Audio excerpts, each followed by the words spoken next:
Ini motor katanya ringkih, bodinya plastik semua, sampai behel pun yang tadinya dari besi jadi plastik juga. Kualitasnya dibilang murahan, dan aneh bin ajaibnya ini motor tetap laku. Ya, ini motor Honda Beat yang masih tetap jadi motor paling laku di Indonesia untuk kategori low entry ya. Kok bisa? Gue pun bingung. Dan di video ini gue bakal cerita sedikit kenapa sih Honda Beat tetap laku meskipun udah dihujat oleh sebagian orang.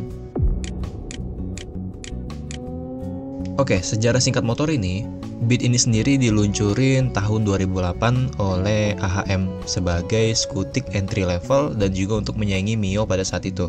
Seiring berjalannya waktu, motor Beat ini jadi laku banget dan menjadi motor matic paling laku di Indonesia, mengalahkan kompetitornya. Tapi, kalau gue lihat di internet atau di sosial media, sebenarnya nih motor problemnya masih dalam kategori yang ya normal aja lah. Sampai akhirnya mulai menggunakan rangka ESAF dan mulai mengangkat isu rangka patah lah dan sebagainya yang akhirnya viral banget.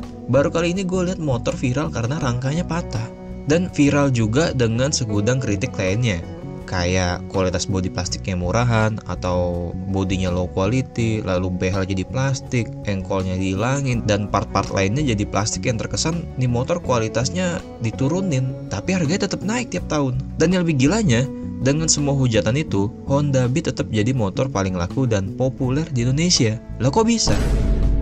Dan mungkin gue bakal cerita sedikit hasil analisa ringan gue, kenapa nih motor tetap aja laku.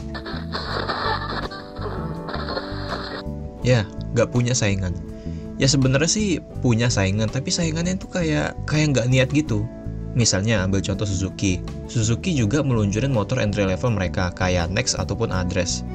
Tapi penjualannya juga nyungsep kayak IHSG. Ya kalau gue lihat dari respon masyarakat, mungkin karena desain motornya juga yang terlalu perindavan banget, alias India banget, yang berbeda sama selera orang Indonesia yang sukanya serba tajam, kayak ada tekstur karbonnya lah, racing lah pokoknya. Ya motor 110cc dibikin racing emang gak masuk akal sih. Tapi ya itu selera Indonesia. Dan belum lagi Suzuki sendiri juga lagi struggling sama jumlah dealer mereka yang semakin hari semakin sedikit dan menjadi gerai mixu. Dan saingan terberatnya Honda kayak Yamaha yang dulu merajai motor matic kayak Mio juga mengalami stagnan. Apalagi motor Mio M3 ya, terakhir dirilis itu tahun 2014 dan sudah 11 tahun belum ada pembaruan lagi dari segi desain, kecuali cuma ganti-ganti warna doang. Emang nih motor sempurna banget sampai tahun 2100 nggak perlu ada pembaruan. Dan terakhir Yamaha ngeluncurin kayak motor Frigo, Gear 125 dan seterusnya. Walaupun speknya mirip tapi ya harga mereka sedikit mahal ya.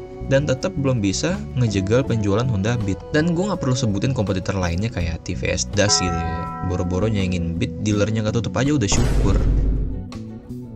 Jadi bisa dibilang motor Beat ini gak punya saingan yang head to head di kategori low entry. Ya otomatis orang gak punya pilihan selain beli motor Honda Beat.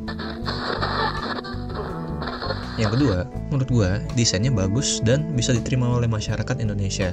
Harus gue akui, desain Honda Beat ini emang bagus sih dibanding kompetitor lainnya kayak Mio ataupun Next. Tapi desainnya itu sendiri juga selera ya, dan ada yang suka Gear, ada yang suka Villano, dan masing-masing punya selera sendiri gitu. Tapi dengan melihat populernya Honda Beat dan penjualannya yang tinggi, ya berarti emang desainnya bisa diterima oleh masyarakat Indonesia. Apalagi masyarakat kita juga selalu mentingin desainnya dulu, visualnya dulu, dibanding fungsi dan kualitasnya. Desain Honda Beat sendiri juga dinamis banget, runcing setiap sisi, sporty banget lah. Padahal nih matic entry level 110cc. Jadi kadang desain-desainnya racing itu untuk motor 110cc menurut gue malah kayak nggak relevan sih sebenarnya. Tapi itu selera orang Indonesia ya. Serba racing, serba sporty, serba tajam-tajam lah mau motornya apapun itu. Dan yang ketiga adalah merek Honda sendiri ini udah terkenal dan udah jadi top of mind masyarakat. Honda sendiri merek yang sudah terkenal dari zaman bapak kita, bahkan sampai sekarang. Dan ditambah, Honda Beat udah bener-bener merajai matic entry level. Jadi kalau orang ditanya mau beli motor matic dengan harga terjangkau dan bisa dipakai oleh semua orang, pasti top of mind-nya ya Honda Beat. Sama seperti kita mau beli air minum, pasti nyebutnya Aqua. Ya karena sudah menjadi top of mind masyarakat. Ya nggak heran Honda Beat menjadi opsi pertama kali kalau orang pengen mencari matic terjangkau.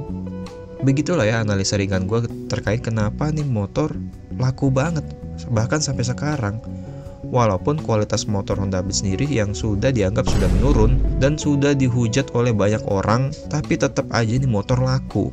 Walaupun begitu ya, motor Beat ini sendiri sih masih worth it ya untuk dibeli kalau sekedar butuh motor yang ngincer fungsinya aja. Tapi untuk pesaingnya kayak Suzuki Next, ya menurut gue sih bagus-bagus aja. Dan kualitas Suzuki juga gue rasa tidak perlu diragukan. Dan untuk Yamaha Mio sendiri ya menurut gue sih udah jadul banget ya. Tapi kalau ngincer fungsi ya masih worth it untuk dibeli. Ya tinggal kembali ke konsumennya sendiri aja, mau sedikit cerdas atau kritis terhadap produk yang dia beli atau enggak. Kalau konsumennya sendiri aja nggak peduli dengan kualitas motor yang dia beli, ya kenapa Honda harus pusing-pusing ningkatin kualitasnya? Toh motor yang kualitasnya seadanya aja masih laku.